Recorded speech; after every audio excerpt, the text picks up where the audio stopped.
What a sound, a classic, an absolute classic of the VST world. The Synth1 default patch may be the worst default patch in any synth I have ever heard, but regardless, it is Synth1, the most downloaded VST instrument probably of all time.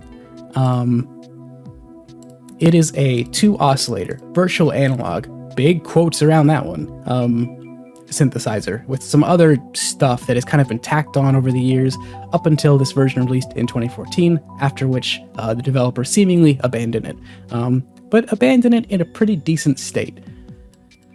I've been using this thing for over 10 years, approaching 15. I know it says 15 in the thumbnail, but like I can't really like pin an exact date. It's kind of like whenever ModPlug got VST support, I started using this. It seems as though every time I stream with this thing, somebody has a question I can answer fairly quickly, or somebody learned something new that they didn't think you could do in Synth1. So I figured I would sit down and record this, especially after I had so much fun recording the big stinky rave stabs tutorial.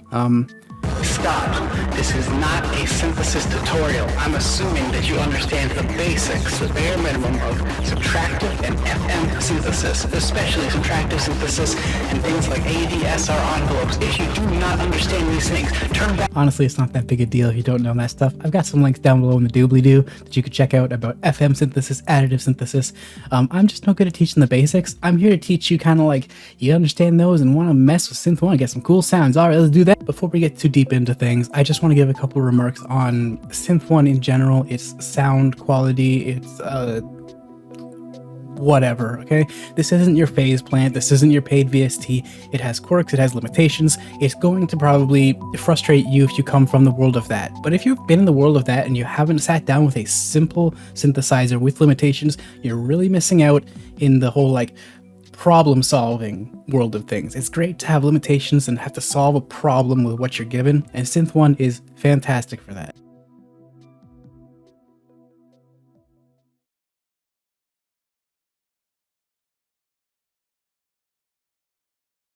Hi, this is the boring part. I'm sorry. Let's walk through just the interface, because, look, I didn't record something about this going into this, but something in streams and stuff I've, remembered is that people tend to have grief with its interface. So the first thing I'm going to do is we're going to go back to the default color scheme, just so it's more familiar if you just download this thing, all right? So it'll go back to the other one after this section because I recorded that earlier, but let's just walk through and see what we got. Okay, so this layout is a little bit of a mess, but it's okay. It's not complicated. It's just a mess. Your oscillators are exactly what they sound like. You have 2 oscillators that can be mixed using this knob, right? Your first oscillator can be any of these, and your second can be any of these.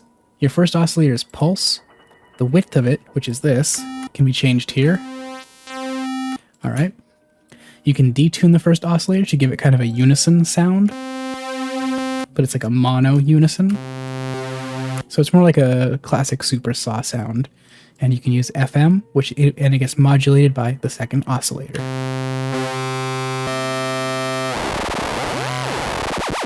Again, I'm not here to explain what FM is.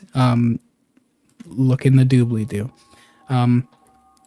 The first oscillator also has a subcomponent where it mixes in a second oscillator at either the same note, like this, like let's add a saw to this sine, or an octave lower. When you use FM after this, the whole component combined gets modulated. Not just this part. This is like one unit. Think of it as it gets mixed down, then it goes somewhere else, all right? Our second oscillator has 2 unique functions as well. Well, 3 unique functions. One is ring, where it gets ring modulated by the first oscillator's pitch.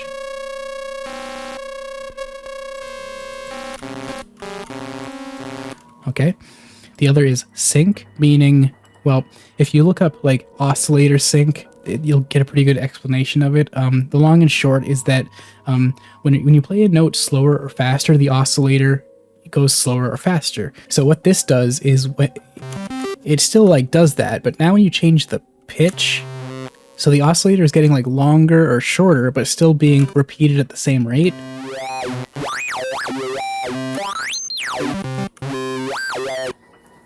Again, if I had the visualizer up, it would be easier, but I don't. I'm sure you'll figure that one out. Trust me. We also have the tracking function, with which we can decide whether or not we want to track the pitch. So here it is with, and here it is without. That's useful. You'll see it later. We can change the pitch of the entire patch here if we need to. We can change the phase of the oscillators here if we need to, and we can detune in cents here, which is hundredths of a semitone. Down below that, we have something called the M envelope. I don't actually know what the M stands for, but when you turn this on, you can send it to either oscillator 2, the FM, which is up here, or the pulse width. I will demo those all very quickly. So let's send it to oscillator 2. So we've increased the amount and the decay. You can hear what it's doing. Let's increase the attack. Do you see? And we can apply that envelope to FM of the first one. So let's move back here. So now it's doing it to this knob. Okay. And to pulse width. So let's switch to a pulse. So it's doing it to this knob now. Let's...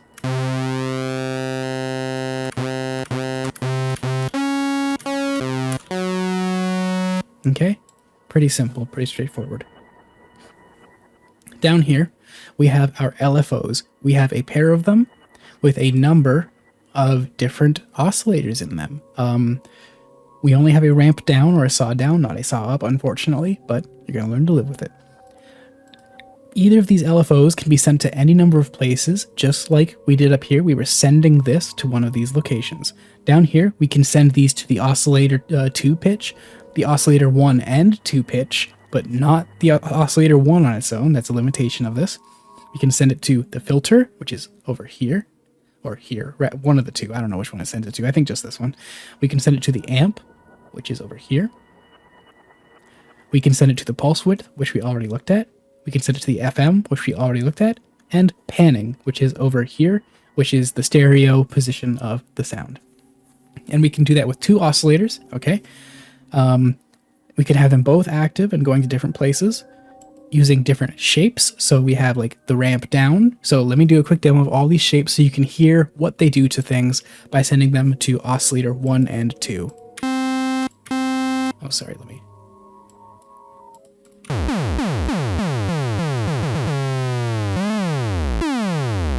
Okay, so that is being sent to oscillator 1 and 2. Let's do this one. Okay, next. Okay. Okay. And this one is kind of like the sample and hold, but it's a smooth random, okay? There are 2 options down here. So aside from just the speed and the amount, you can lock the speed to the tempo of your song and use different divisions of it, okay? So you can set it to happen every bar, every beat, every 4 beats, you know, stuff like that. And you can activate this thing called key, where it restarts every time you push a key. I can demonstrate that quickly using this one. Here it is without key. So let me slow it down. So I'll keep pressing it. Now I'll activate key. The oscillator restarts every time I press it. Okay, pretty straightforward. The tempo thing, I'm not sure if this is just an OpenMPT thing, but there's an issue where it doesn't actually like restart the oscillator when your track restarts or when you press play. So it's a little useless unless you use them both in conjunction, but you do lose some functionality there. Once you get to the point of using that function, you will realize very quickly that it is potentially broken. I'm not sure if it's just OpenMPT, to be honest. But that's a thing that you'll just have to learn to deal with. So again, you have 2 of these. Below that is the section nobody uses unless you're using a MIDI controller. Pitch bend range is exactly that. It is the pitch bend on your MIDI controller. You can set it to go a full octave or whatever, you know. And then you have MIDI sources like mod wheel, breath control, various MIDI inputs that you can route to any number of these. I know you can only see them in the small box. So if you've got MIDI input, or if you just want to like because you can sequence these commands in your DAW. You can do it that way too, but at that point, why not just sequence the things directly, right? Or automate them directly. Okay. Moving on to the next part, we have our amplifier and filter ADSR envelopes. These are the basics. I'm assuming you know how they work: attack, decay, sustain, release. Beyond those, I'll tell you how their quirks work, okay? But those are what they are. Please, if you don't know what they are, do the reading, do the learning. Okay, let's move on. So the gain on the amplifier is the volume. Cool, great. The velocity affects how much the velocity of the note affects the gain. So if it's all the way up, it's super exaggerated. If it's all the way down, the note is always the same volume. Cool. Under our filter section, we have a couple of unique things. So we can choose the amount of filter down here. So like all the way up, all the way down, in the middle. And it's always low to high. There's no, like, the middle isn't like unfiltered. It's 0 to like whatever the current sampling rate is, I think, maybe. Resonance is exactly what it sounds like, the Q factor of your filter. Let me just play with this for a second here.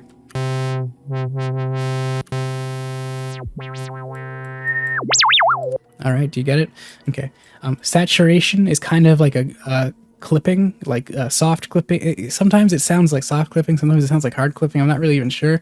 I'm making a really pissed off face, I guess. So there's that. Tracking is how much the pitch of what you're playing affects the filter. Typically speaking, in a lot of synths, you'll have a thing where, like, if you play a low note and a high note, like, the filter will follow that from lower to higher, so it doesn't just cut off at a point arbitrarily. If you disable that, the filter will always cut off at the same place instead of following your input. The amount knob is how much the ADSR affects this. As a quick example. So right now we have it set to hold at the full amount. Okay, let's turn this down. More. All right, and this goes both up and in reverse, so you can have an inverse ADSR envelope. You have 5 filter types: 12 dB low pass, 24 dB low pass, 12 dB high pass, and 12 dB band pass. You also have LPDL, which I have no idea what it stands for, but it is the phat one. It is the big, like, kind of bassy filter. It was added in a later update. When I first started using Synth1, it wasn't a thing, but it sounds really good. And it retains those low frequencies, so that's important. Moving on, we have our arpeggiator. It arpeggiates the notes you're holding down, so let's turn it on and hold 3 notes. Okay, let's speed it up. Let's make the gate longer, shorter. Let's have it go 2 octaves. Let's have it go up, down, and then random. Pretty simple. It's a very basic arpeggiator, not the most powerful, but it does get the job done. Now, moving over to the right, we're going to do this in reverse because it kind of works in reverse. Well, at least at the bottom first. Let's talk about this voice section. This is how everything gets, like, controlled, kind of, sometimes. So poly is how many voices you can play at a time. Down here, these blocks are your current voice. You can see they round robin, right? So if I have, like, let's say 4 voices, right? Actually, let's say like 3 voices, and I make them like... Now you'll be able to hear they cut each other off because they wrap back around into the first one. So we can do however many you want. You might ask, why would you want a smaller amount? And sometimes it just sounds cool. Sometimes it just sounds cool. Let's increase that back up. So we have 3 voice modes here. Poly, which is polyphonic, like true polyphony. So every voice, that's the combination of oscillators, okay, has its own amplifier and filter envelope. So they all are independent. Mono means you can only play 1 voice at a time, and every time you play a new voice on top of one that already exists, the envelopes get retriggered. Legato, the envelope does not get retriggered, but the note changes. You see what I mean? Got it? Portamento does two things. When you increase it, first, it makes it slide between notes. But when you choose auto, it only slides between notes if one note is already held. So there's me playing two notes one after the other. Here's me holding one and moving into another. Okay? Simple. Below that, we have our unison. It basically stacks more copies of the oscillator in various stages of detune, like phase offset, stereo spread, and pitch offset. So let's turn it on. Let's bring them right into the middle, both of them. And let's detune them. Okay. Let's spread. Let's add more. Let's detune. Let's make the pitch an octave higher. All right. Pretty straightforward stuff. Now, this happens before all of this. This section here, from effect down to chorus and flanger, is the final step on the way to the output, okay? So, effect has a few different sounds we have access to. We have a couple distortions, or drives, or clips, or whatever the hell you want to call them. Here's one of them. So the first one is the drive, the second is a filter. The second version has more of the low end intact, but is very similar otherwise. Again, drive and filter. DD is a wave shaper or wave folding type thing.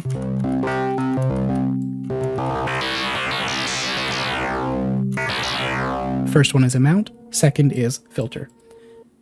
Deci is decimator or bit crusher. First one is our sample rate, second one is our bit rate. So let's switch this up. Oh wait, sorry, gotta set this to wet. Okay, and bit rate. Okay, next is a ring modulator. I don't know what the second one does. All right. After that, we have a compressor, which is so bad I've never used it. Can't even hear it. Look, I don't like this thing. Then we got 4 different phasers with different amounts of poles or stages. So this is your, I think it's depth, speed, feedback. So let's use this instead.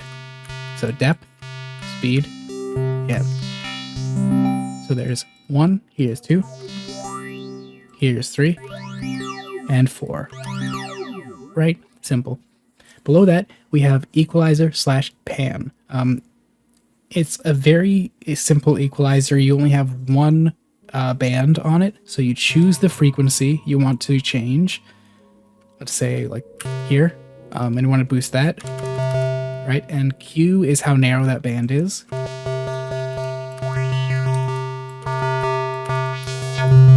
All right. Tone is kind of a tilt shift EQ. Okay. And LR is, yeah, you guessed it. After that, we have our tempo delay, which has a few simple functions. We have 3 types of delay: stereo, cross, and ping pong. Stereo does the same thing in both channels, but this here decides how far it gets spread out by delaying one channel more than the other. Okay? Cross means that what happens in one channel will then bounce to the other. So if I play in the middle, well, let me disable this. Come on, you. Oh my god, come on. Yeah, so it stays in the middle. If I play in the left, it bounces back and forth. Simple enough. Whatever. The other mode, ping pong, will always bounce left and right in that order, left to right. It'll always go left first. Okay? Regardless of where you play the sound, it will always bounce left first. Feedback is the amount of times it regenerates. Now, it does have an infinite feedback, but it does not self-oscillate or like go crazy. It just stays there like this.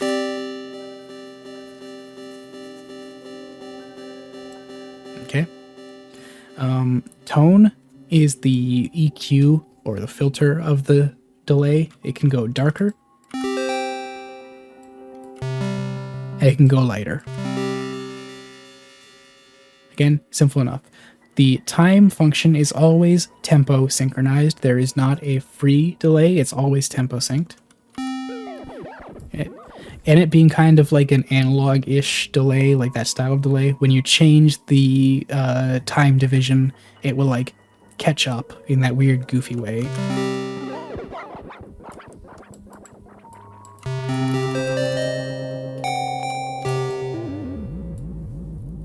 Actually a lot of fun to automate that. So next and last, there's the chorus slash flanger. It's a chorus and a flanger. It has 3 different modes: 1 double, 2 double, and 4 double. So it's just how many times it copies and modulates the signal. You have time, which is how close it is.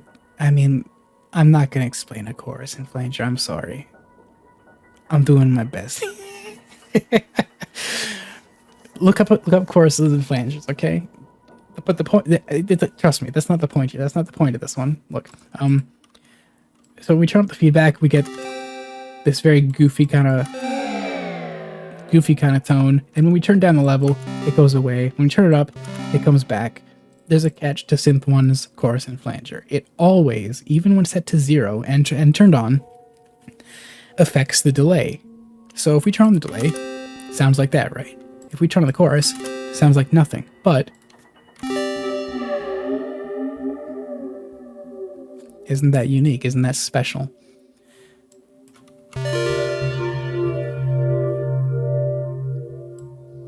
So by really cranking those feedbacks, like all sorts of wild and wonderful things can happen.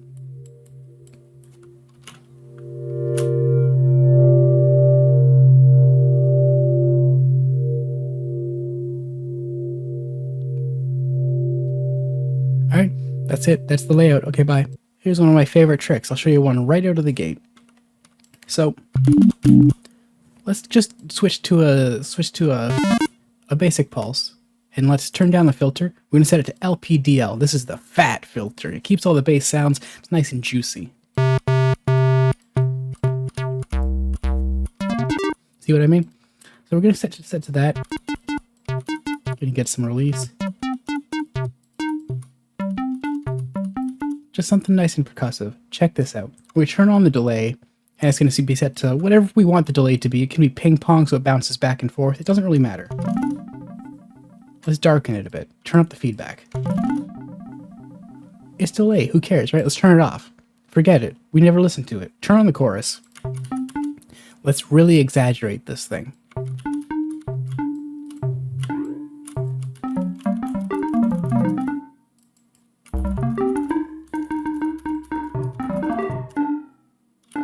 That's pretty neat, right? Fuck it, let's turn it off. Let's just set its level all the way down. Now here's the trick. Synth1 does this really bizarre thing, like where the wet signal on the delay always gets sent through the chorus, even if your chorus is turned all the way down. So we're going to get that delay chorus, but not our initial hit. Check this out.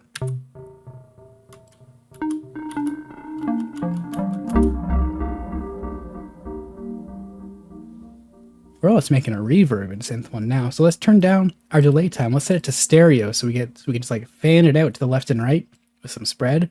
Turn the time down, make it a little darker. Turn up the delay. Let's set the chorus to 2, see what happens. That's just a reverb, and it's a mighty neat one, ain't it?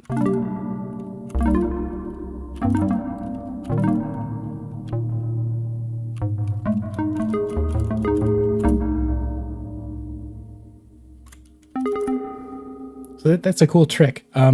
It's a very interesting quirk of Synth1. I don't think I've ever seen another synth do its chorus and delay routing this way. But it sure is pretty.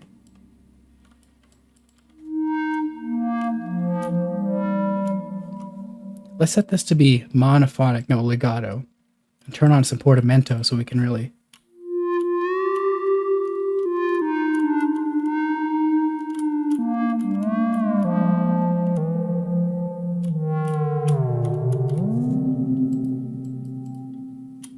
Ain't that pretty? What if we really crank that feedback? What do you think will happen?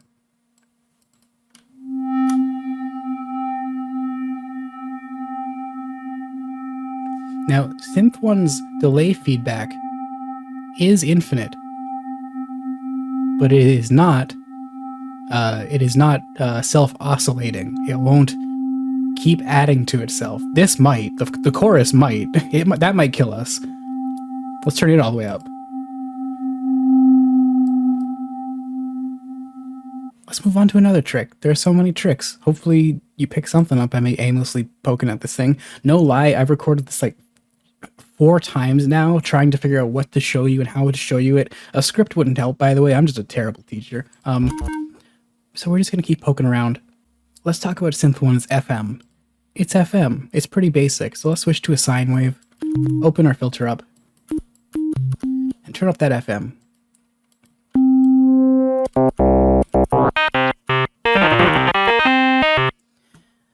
The second oscillator has some unique properties that lend themselves really well to a 2-operator FM configuration like this. Namely, the tracking that can be disabled and that you can turn on sync. Now, that's a can of worms. Let's start with the tracking. So if we turn off tracking on oscillator 2, we get this. So here it is with tracking, and here it is without. It only plays whatever pitch you defined here. This is great for FM. So here it is with tracking. So, you know, the pitch is changing, so the FM, so the modulation of the first oscillator is changing. Disable it.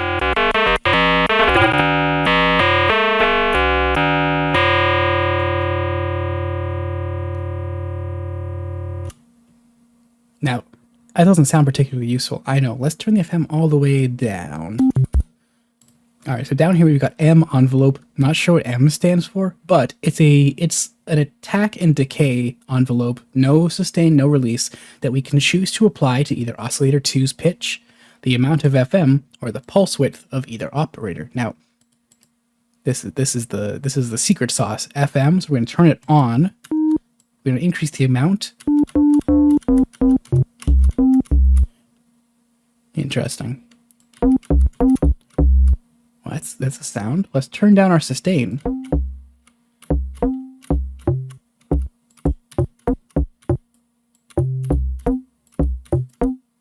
Let's turn down the sustain on the filter as well.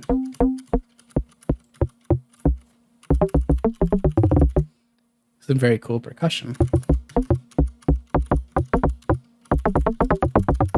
All right, simple 2-operator. Not like kick drums, etc. I mean, maybe. You can probably get a kick drum out of this method. I'll show you some kicks later. But this in particular, you pair this with a phaser over here in the effects section, whichever one you want.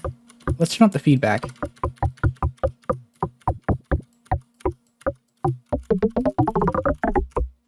Neat sound. Let's use 4, because it's really phasey. Let's turn on the delay. Set it to like whatever we feel like. I'm going to use, yeah.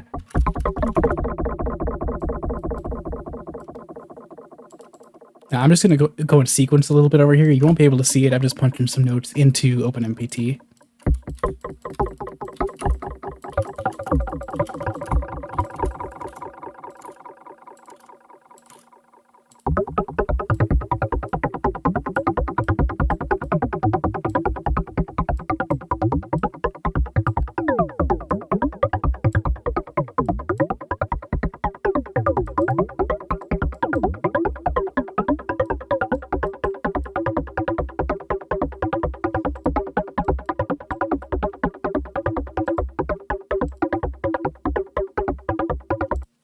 Pretty neat.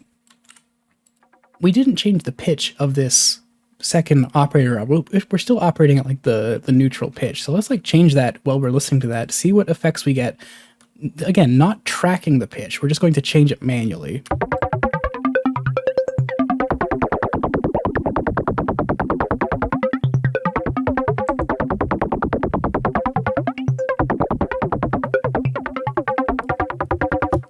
speaking of percussion, let's talk about kick drums. Now, percussion in Synth1 is great. I use this thing all the time for kicks, for snares, for hats, and it has a really cool tone when you use it that way.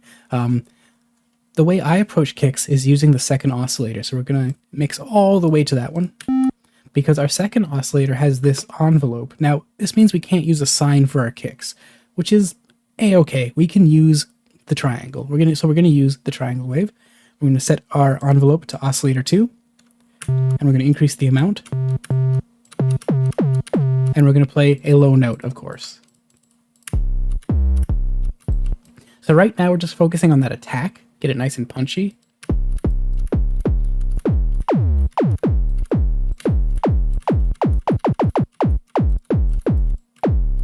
Something like that. Now we get to focus on all this other stuff. So we can focus on the filter to kind of like round it off as it goes we're gonna like turn down the sustain, and we're gonna turn down the frequency.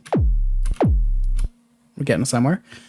We can increase the release of the amp and the filter, so you can like let go and it'll like kind of trail off.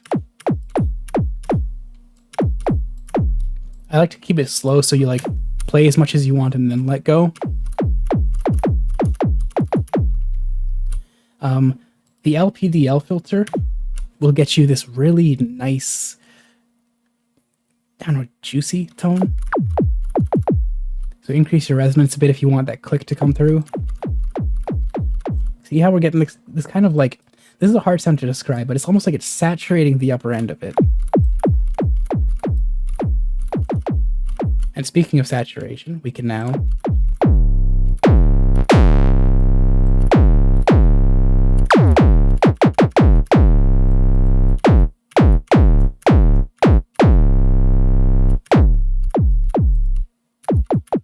something like that. Now, over on the right side, we have our effects and our equalizer, where we're going to kind of like finalize this kick. First, we can hit the effects and decide if we want to do any distortion. You can get some pretty gnarly stuff happening here. So here is the second variety of distortion, which is the like beefier one. So we're going to open the filter all the way.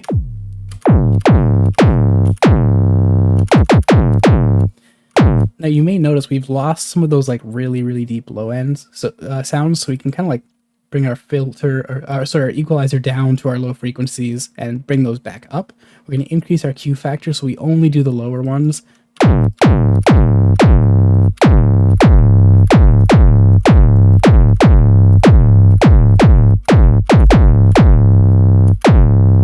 Something like that. And to really get this thing like gnarly, if we want it to be, it's all about resonance.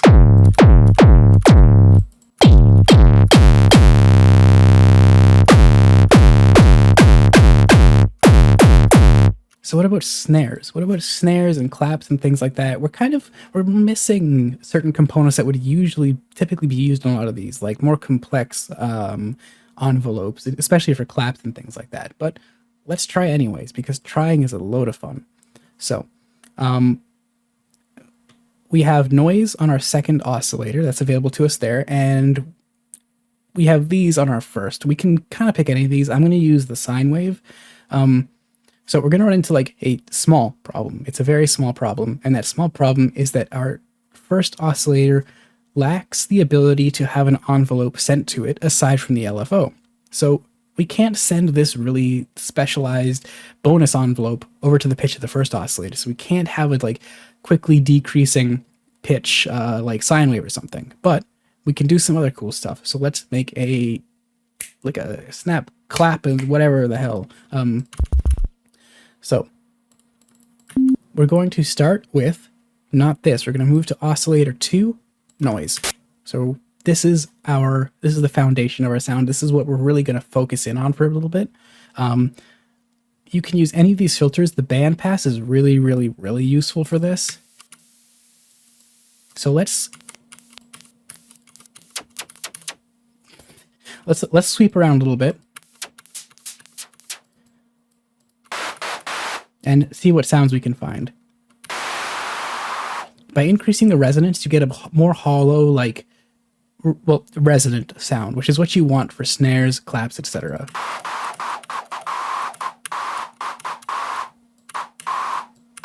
saturate it a little bit.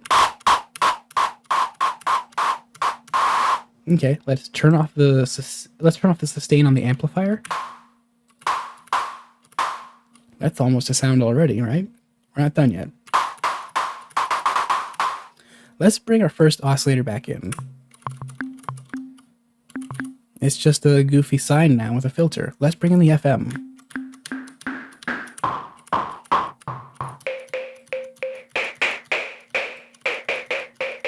Right, so it's being modulated by that noise now. Now let's mix them. And it's pretty much a mix to taste thing here. I'm also going to turn off note tracking on the filter so it's always the same. So I can play the note high and still have the same filter cut off.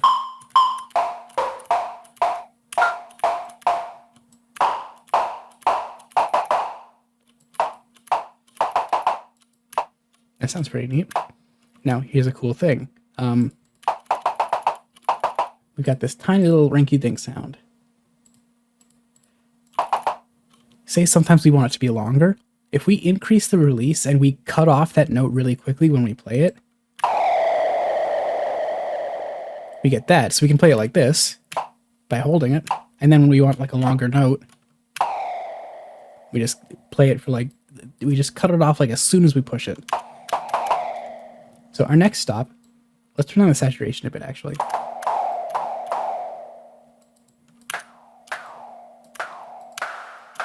There we go.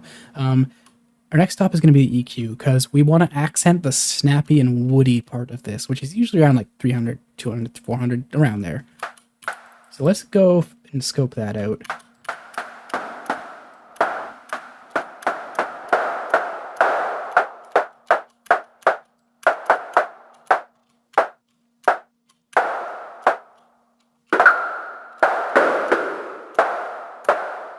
Pretty cool. Let's add unison.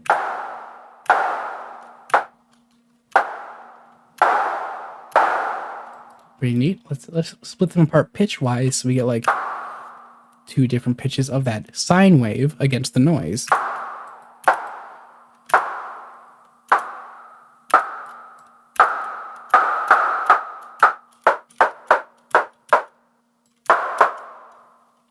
Pretty cool. There's even more we can do. Let's listen to that just the sine again and bring the FM down a bit. What if we want it to like really, I don't know, clap, I guess, for lack of a better word. Let's send to oscillator 1 and 2. Now, this affects the pitch of both of them, but since the second oscillator is noise, it doesn't matter. We're going to set it to sawtooth.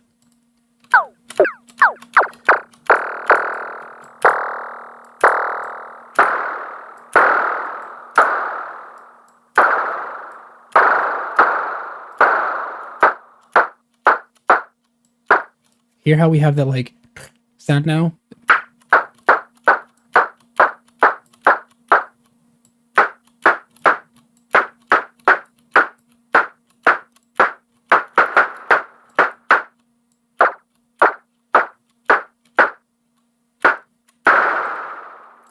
So let's listen to let me just make a quick sequence of this. And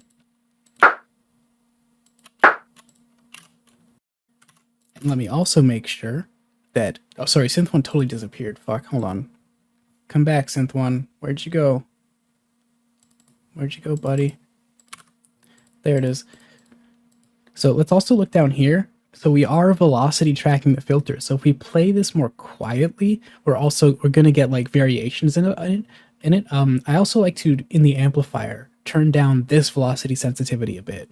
So even if we play it more quietly and it filters differently, it won't quite be as quiet in general. Hold on, let me add like a MIDI kick to this or something so you can like follow it better. There you go, MIDI kick.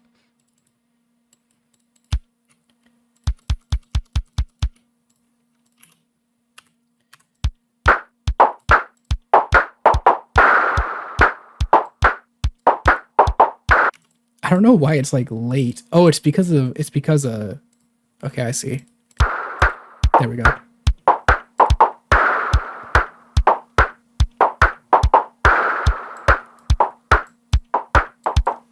turns out I actually wanted more velocity sensitivity for this one.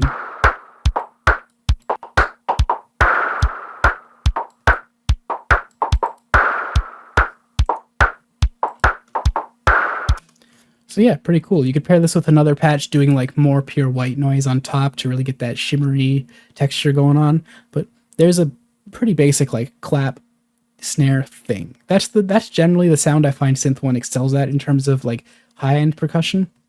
But I will also show you a hi-hat. So hi-hats are, and rides and that general kind of thing are pretty simple. We're kind of going down the same route. We're using a sine wave and we're using FM with the noise. Not a ton of it. I find that generally cymbals have a bit more like stability to their tone, weirdly enough. Okay, so we're going to pair that with the sub oscillator, playing 1 octave lower, and then we're going to put the whole thing up really high. Okay, now we're going to use a high pass. This is really one of those however much you want things. I'm going to crank that resonance.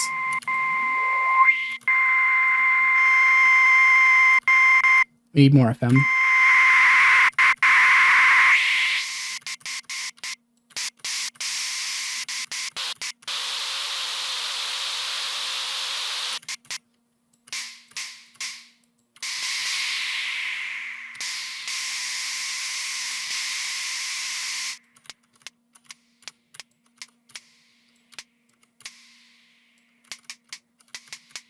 Now we're going to zero in on the part of the cymbal that does the cymbal stuff using the equalizer.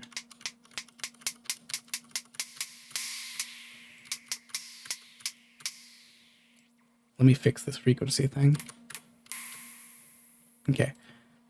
So now, maybe a little lower.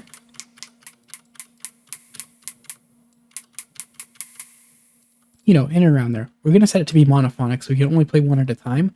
And by doing that same trick that I showed you on the snare, where you have a fast decay and long release, we can sequence a pattern where we have, that's not it, where we have both closed and open hats by doing a bunch of long held notes and then very short released ones, like this.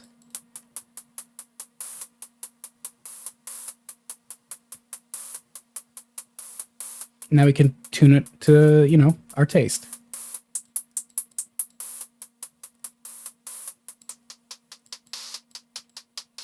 More FM, less FM. More tonal, less tonal. More of the lower frequencies, less of the lower frequencies. Maybe try a different oscillator.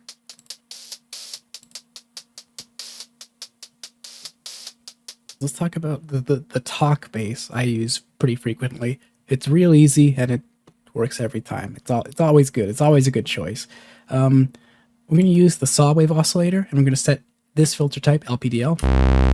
And we're just going to get like a kind of, you know,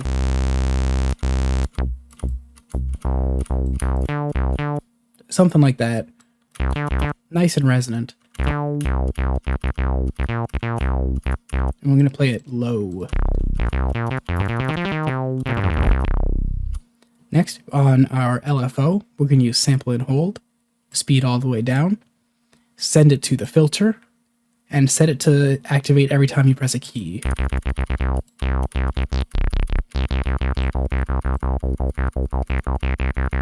So you get a slightly different one every time.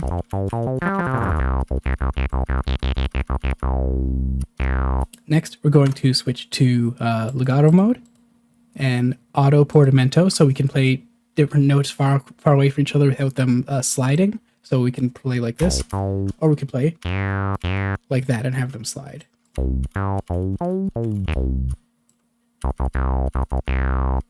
Next up, over in the effect column, we're going to use the decimator. Let's just turn everything all the way down and make it all the way wet.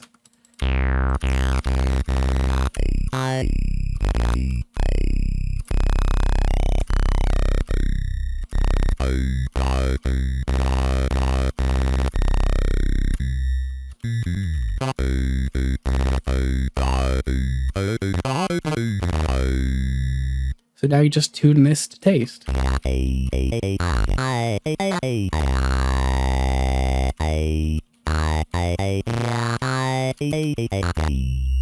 can kind of see what's happening up there and why it's doing that. How formant filters work is it's like series of band passes, kind of like sweeping back and forth. That's how formant filter works. If we turn off the decimator, we can see we just have the filter going down. But what a decimator is, or a bit crusher is it cuts off the frequency at a certain rate and then aliases beyond that, meaning it mirrors the wave up all the way up, like as far as you can go. That's what aliasing is. It's the thing like sample aliasing or like shitty resampling. Like it just, the wave gets mirrored all the way up. It's a cool effect. And by mirroring that filter sweep, we essentially get banks of filters that all move towards each other and away from each other. And the more we decimate,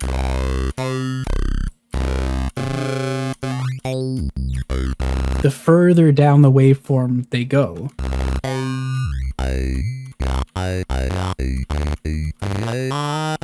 So choose the filter you want, and then the last step with this one is really just to hit the low frequencies with some more bass.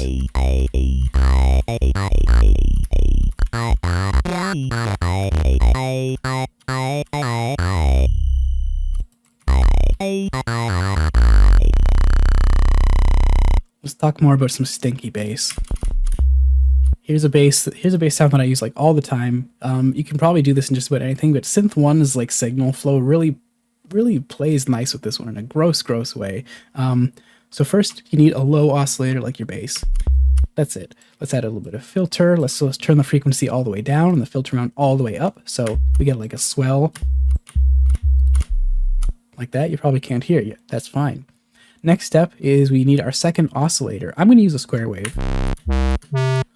And I'm going to tune it up this much. Great.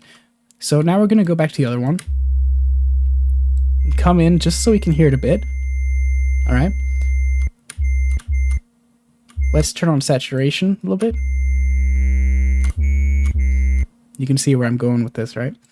Let's turn on AD2 distortion.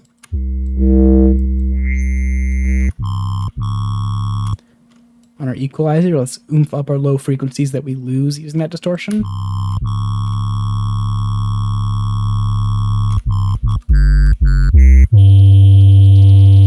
Now let's bring in some resonance.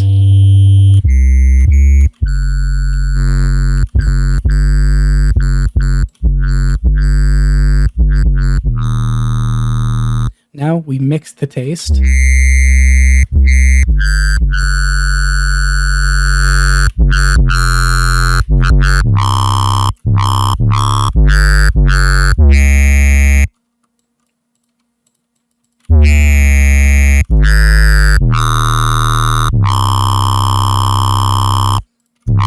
And just by playing with the filter now and letting a certain amount of that high sound come through, we can get all sorts of different permutations of this sound.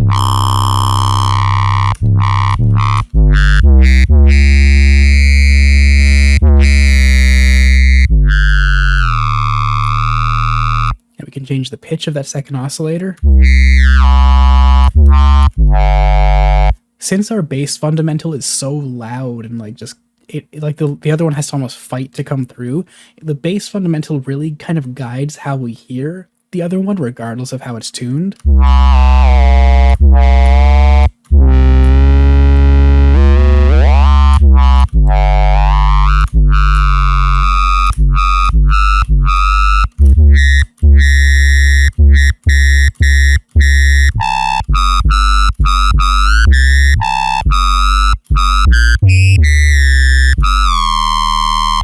Big.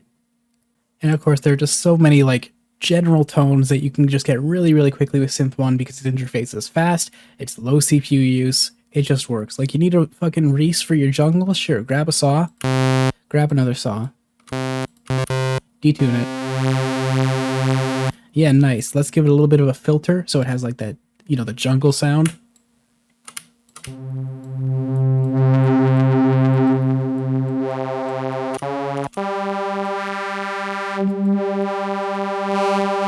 Maybe a different filter. We'll high pass it, sure. There we go.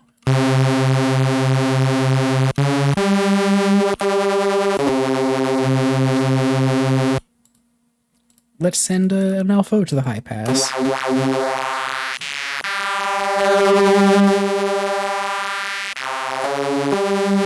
Let's beef it up in the stereo field. No, actually, it sounds like shit. You need a fucking annoying gabber synth? Sure, let's grab a saw. It's always the saws. You can't trust these things. 2 saws. First one is detuned. Second one, put it up here. Nobody cares where it goes. Unison. Detune all the way up.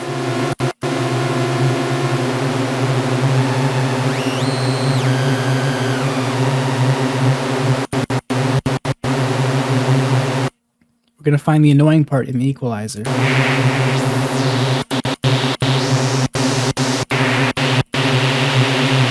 Great, let's high pass it.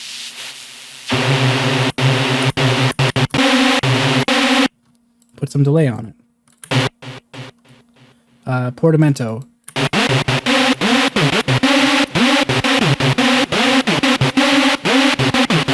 There you go.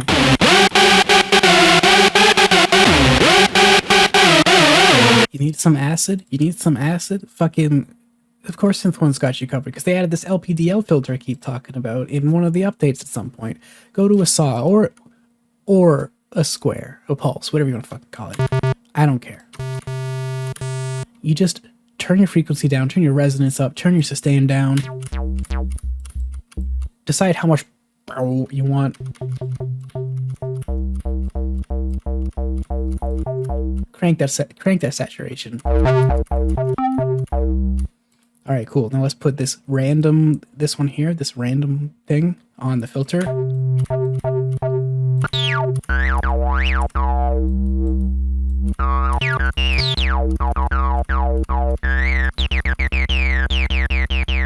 Arpeggiate it with the gate wide open. Let's do that. 2 octaves. Yeah, sure. Let's change to a pulse. Oh, sorry, a saw. It ain't a perfect 303, but it's a great acid sound. And of course, you don't gotta rely on the arpeggiator. Just make a good old acid sequence. Hold on, I'll do one behind the scenes really fast. Okay, we'll set it to monophonic, legato, so we make sure the notes slide between each other.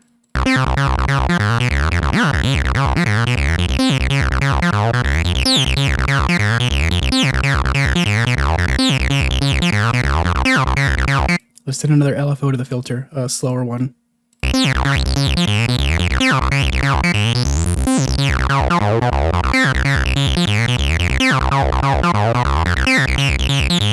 It's got you covered. Maybe you just need some like bonkers like sweep of some kind, right? Let's noise filter that. Let's grab a noise, grab a noise oscillator. Fuck, whatever. We'll play that. We'll set it to be a band pass, frequency like 0.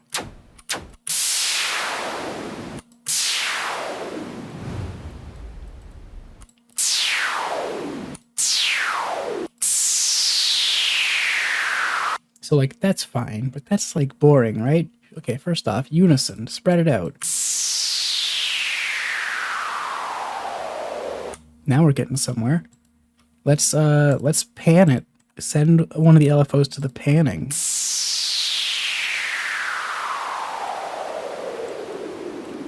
What else can we do? A delay? Absolutely. Whatever kind of delay you want to use.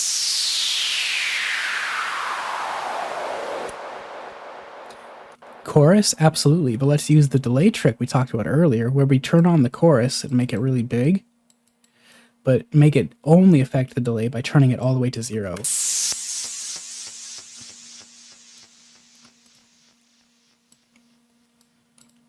And while we're at it, let's add a phaser.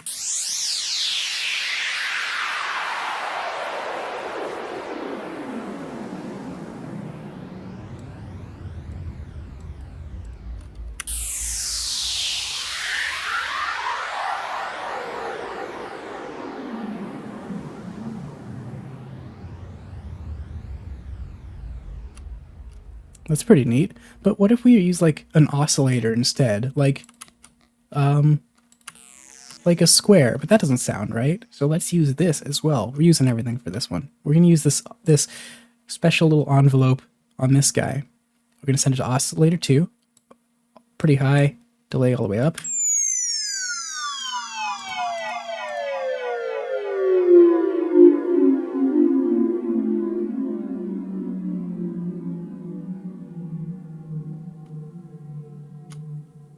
Well, that's pretty neat.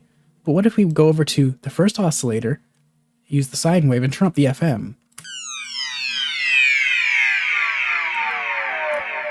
Well, that's cool, but what if we use a sub as well, and it's a saw?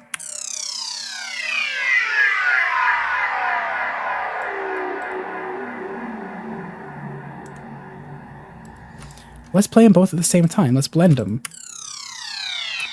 Well, now it's getting pretty cool, but what if also we turn the pitch way, way, way down so that second oscillator modulates the first one really slowly?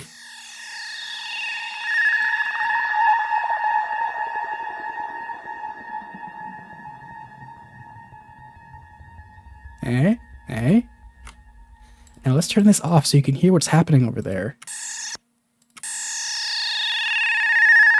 It gets slower and slower and slower because the pitch on this gets lower and lower and lower. So as the pitch gets lower, the oscillator gets slower, and the modulation of this one becomes wider and wider and wider.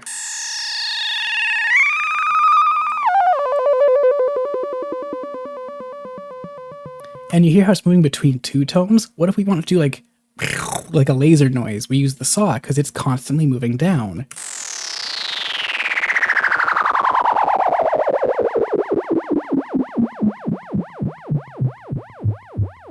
And if we want it to go up and down, we use the triangle. You see?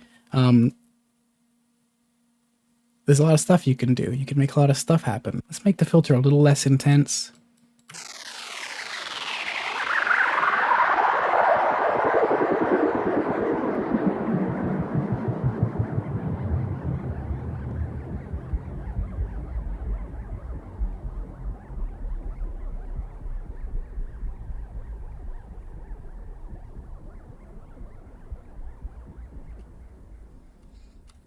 Now, this is the part where we get into Synth1's true, in my opinion, strength, weird ambient shit.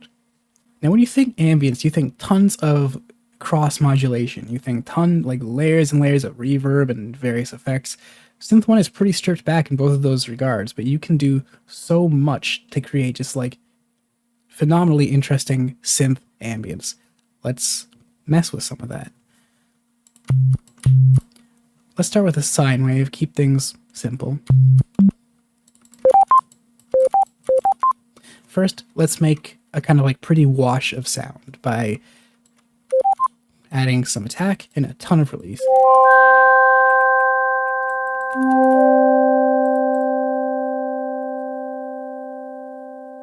Okay, let's add some delay because that makes everything better. Now, I mean, it already sounds like nice. You could use it, but let's do that chorus trick again. We're going to set it to 1 probably. We don't want it to be like crazy overbearing. With reasonable depth, high time, low rate, decent feedback, and level at 0. So it only does it to the delay. You hear the delay like pulsing now?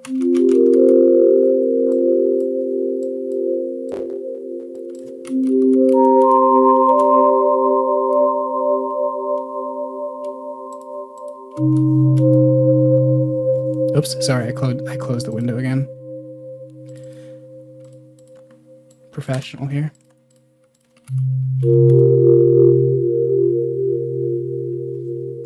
So let's get some modulation going on. Let's get these parts like talking to each other. Here's one of my favorite things. Let's turn on unison and set them all the way apart. Doesn't make a huge difference yet. Let's turn the pitch of one up an octave. So it's nice, but the panning thing in the LFO doesn't just pan the signal back and forth, it turns up the volume of left and right. It's not a you go here like positioning pan type thing. It's not a you know, it doesn't collapse it to mono in the left or right. It's just the volumes of both channels. So let's send this LFO to pan.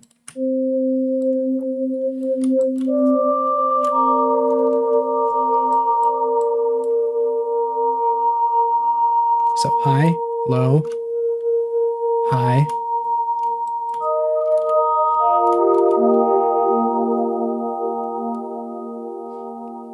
This is really useful aside from just this sound. Another just really nice thing I think is making them the same pitch. Let me switch over to like a saw for a second and let me turn that off so you can hear what's about to happen. So they're still tuned all the way out, but let's detune one. Like a reasonable amount. And let's use the panning thing again and set it to smooth random.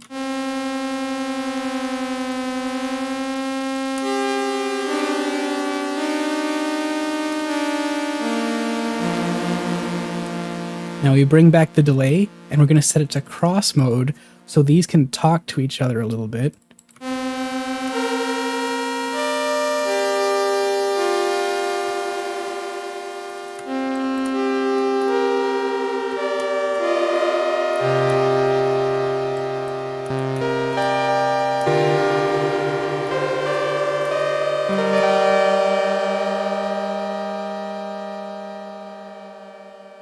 Really neat sound. Now let's go back to the other one where they were an octave apart. So let's turn down the filter here.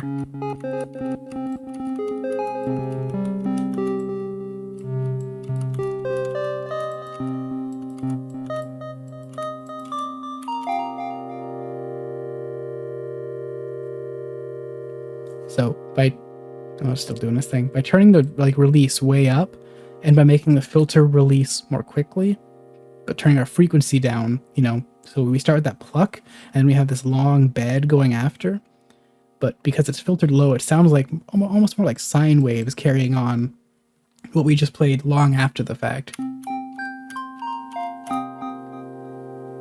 let's bring that chorus back in.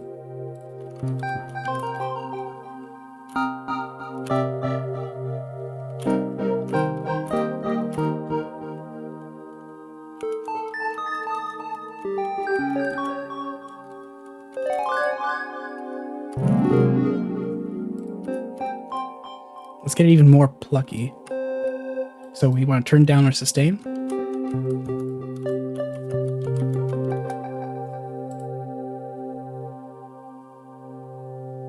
Let's give ourselves more feedback on the delay, and let's spread it way apart.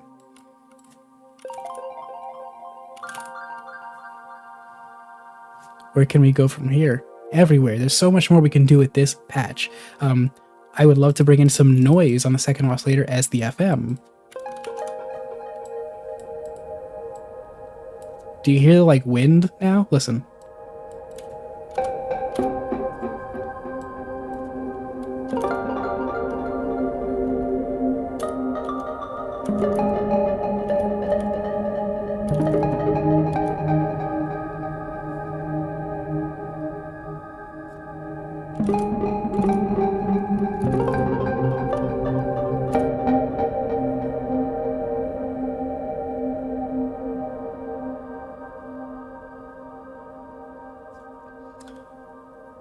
That's very pretty. Let's turn down the FM to 0. And on the second oscillator, let's bring in a triangle. Let's mix it in a little bit. Let's make it low. Actually, let's not mix it in. Let's set our second envelope here to FM.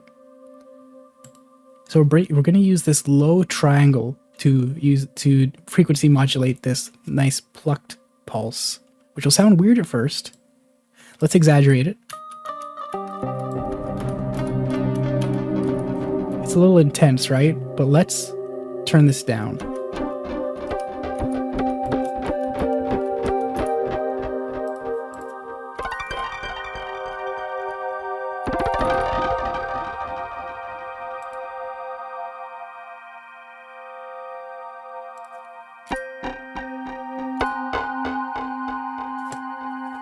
Let's darken those delays. There we go.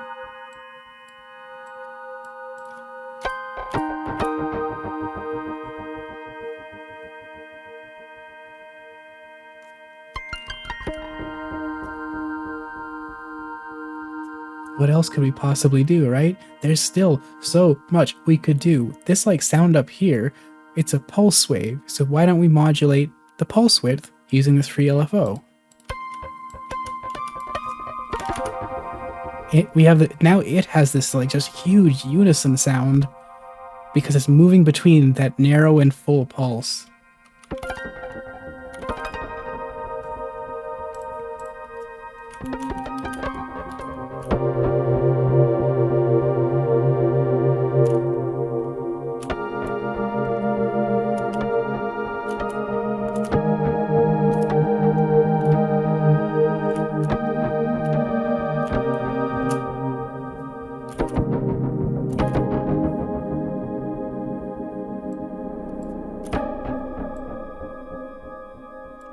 Now, what if we were to step it to the rhythm of the track using a sample and hold? So let's tempo sync it to, let's say, quarter notes.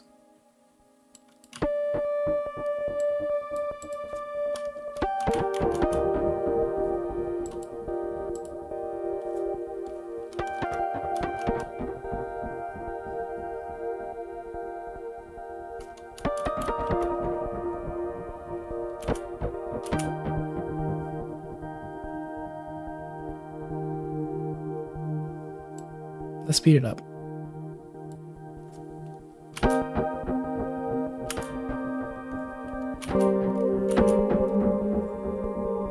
It's very mild, but it's a nice effect.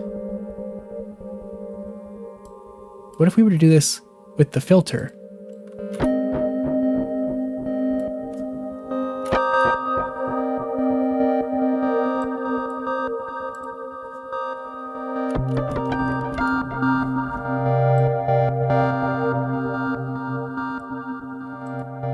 Let's give it some resonance.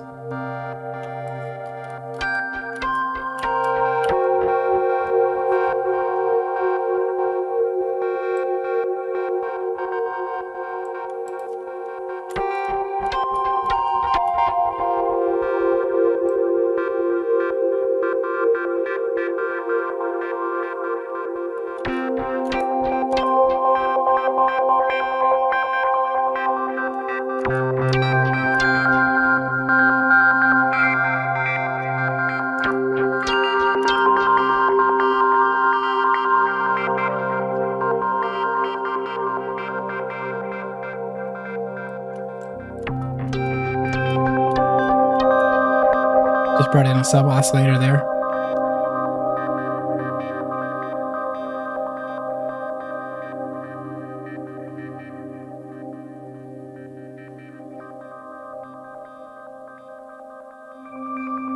I could really go on forever.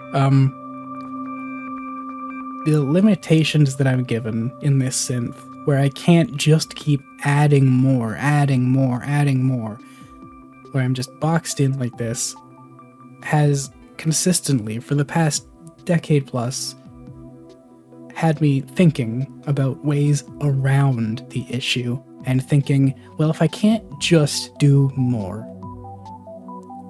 what can I do? What is there that I can do to achieve that same goal? And I think this is a hugely important skill. I grew up using like shitty computers. I've been around since the DOS ages with Impulse Tracker. Mod plug on like Windows 95 on a Pentium 133 with 16 megabytes of RAM. I couldn't even run like 32 channels of samples at the same time sometimes. Up until 2012, I was writing music on a netbook. I wrote Ergosphere and everything like up to that on a netbook or a lower spec machine than that.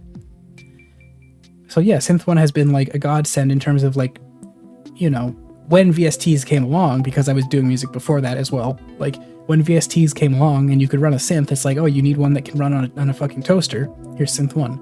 And it's got just a little box of tricks and nothing else. It doesn't like it doesn't invite you to just add more to the synth. Which, I mean, I understand the appeal and that you can like route all sorts of amazing, wonderful, creative sounds, and I get it. I 100% get it. I love modular shit. It's super cool. I love that concept. But I think even more, I love squeezing a lot out of like something with very limited capacity. It's why I do chiptune stuff as well. It's like, what can this thing do? Is there any reason, aside from performance and that it's free, to use Synth1 in 2021? No. But if you like it, there is. And I love Synth1. I think it's endlessly captivating. I think it has a vibe all its own, and I don't know. I think it stood the test of time for a reason. It is one of the few true classic software synthesizers. I encourage you to check it out, and I encourage you, if you are the kind of person that has only ever used synths with like endless possibilities at your disposal, if you haven't sat down and used limited synths that do like one or two things, and that's it, you can't do more, I encourage you to do that. You will learn so much, and you will be able to take that knowledge out to wherever, to whatever you do, whatever tools you use. That knowledge will be relevant.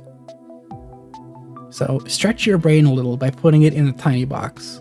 I know it sounds counterintuitive, but that's it. Take care. I'm gonna try to do the thing again. Oh my god, it's fucking barely, man. Whatever. Ah, shit. Here's something I forgot to add, so I'm adding it after the fact. If you like turn up the FM on this one, and the second oscillator set to sync, it breaks the tuning, and it's kind of really cool. Like,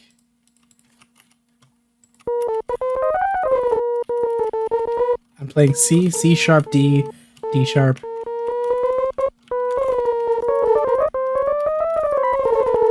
Yeah, yeah, it's really weird. It's actually genuinely useful if you want to get weird shit like this. Hold on, let me just do this quick. If this is your shit, then you'll be in heaven.